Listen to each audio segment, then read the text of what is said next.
ازاي تخلي خلفية الفيديو بلوري او ضبابية على بريمير برو؟ يلا بينا نبدأ.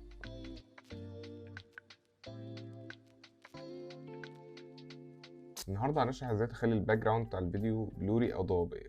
فاول حاجة هنعملها هنروح على افكتس وهنعمل سيرش على افكت اسمه جاسيان بلور. هنضغط على السيرش ونكتب جاسيان بلور، هنلاقيه موجود اهو. هنعمل له دراج اند دروب ونحطه على الفيديو بتاعنا.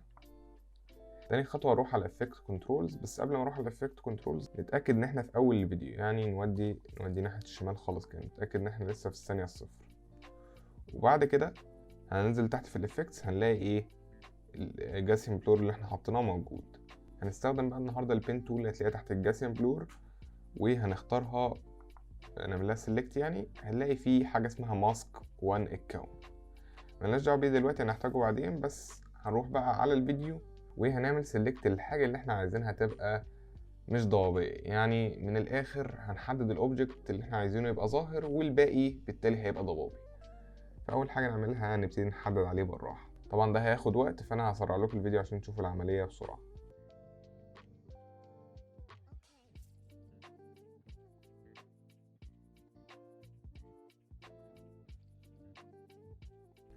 طبعا انا خلاص وصلت لاخر حته اهو، الاقي اخر بوينت هوصلها من اول بوينت عشان يتكون الماسك بتاعي، يبقى بالشكل ده كده. طبعا السلكت مش لازم يكون بيرفكت، المهم يكون احسن حاجه انتوا ممكن تعملوها. فبعد ما نعمل له سلكت هنروح على الجاسيان بلور، ننزل تحت هنلاقي في حاجه اسمها ماسك باث. نتاكد ان احنا في اول الفيديو ونضغط على علامه البلاي دي اللي في النص. طبعا هو بياخد من حوالي دقيقتين ل3 دقايق على حسب الكمبيوتر بتاعك، وممكن ياخد اكتر من كده كمان، فهنسرع الفيديو عشان يخلص بسرعه. طيب بعد ما نخلص بقى هنوصل لاخر حاجه خالص، ان احنا هنأكد الماسك بتاعنا ما اتغيرش مكانه على مدار الفيديو كله. فهنروح لغايه اول الفيديو، ماشي، ونبتدي بالراحه نضغط على الارو اليمين بتاع الكيبورد، نمشي واحده واحده لغايه ما نوصل لاخر الفيديو. طبعا لو الفيديو طويل ممكن تضغطوا بلاي على طول، والفيديو بتاعي 10 ثواني فانا ممكن امشي واحده واحده اتاكد ان الماسك بتاعي مكانه ما اتغيرش. فتنيني وانا بشغل الفيديو مركز مع الماسك اشوف مكانه اتغير ولا لا. تاني بالراحه اهو، لا الماسك ثابت لغايه دلوقتي متغيرش مكانه قوي. اتنيني كده واحده واحده. ممكن كمان اسرع العمليه بان انا امسك اضغط على الكيرسر ده وتحرك ناحيه اليمين بالراحه لغايه مش مبتدي الاقي ان الماسك مكانه اتغير. انا ملاحظ دلوقتي ان الماسك بدا مكانه يتغير وبدا يجي شويه على وش البنت، فممكن بكل بساطه اقوم رايح على الماسك واقوم معدله عشان خاطر يرجع تاني زي ما كان. فاقوم ضغط على الحته دي كده، اقوم بعدها عن البنت، عن راس البنت، وهنا برضو نفس الكلام لغايه ما احس انه انه ظبط. وهنا برضو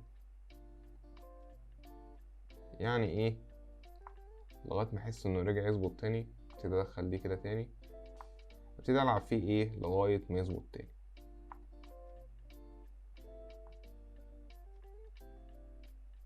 بس بعد ما اظبطه بقى اقوم ضاغط تاني على علامه البلاي عشان يرجع يظبط الماسك تاني. بعد ما يخلص طبعا انتوا ممكن تكرروا نفس العمليه دي تاني. الفيديو هنا البنت متحركش قوي، بتحرك بالراحه، هظبط معانا من تاني مره على طول. امال بقى لو انت الفيديو بتاعك فيه حركه شويه هتقعد بقى تكرر العمليه دي كذا مره لغايه ما يظبط معاك الفيديو. بعد كده هنروح نضغط على علامه انفيرتد. هنضغط على انفيرتد دي عشان احنا عايزين الشكل اللي احنا محددينه هو اللي يظهر والباقي هو اللي يحصل له بلورنج او يبقى ضبابي. فهنضغط عليها كده، وبعد كده بقى نبتدي نلعب في البلورنس اللي هي ضبابيه الخلفيه. فهنبتدي نضغط عليها بالماوس ونحركها ناحيه اليمين نزودها، وزي ما انتم شايفين كده هتلاحظوا ان الفيديو بيبقى ضبابي اكتر الخلفيه بتاعته. طبعا انت ممكن تزودها زي ما انت عايز، بس حاسس انها كده اوفر قوي، ممكن نخليها مثلا على 35. حلو قوي. طبعا لو انتوا دققتوا شويه في الصوره هتلاحظوا ان الماسك هنا الحواف بتاعته ظاهره شويه. هنبتدي نلعب في الفيذر، هتخلي شكل الماسك بتاعنا احسن شويه.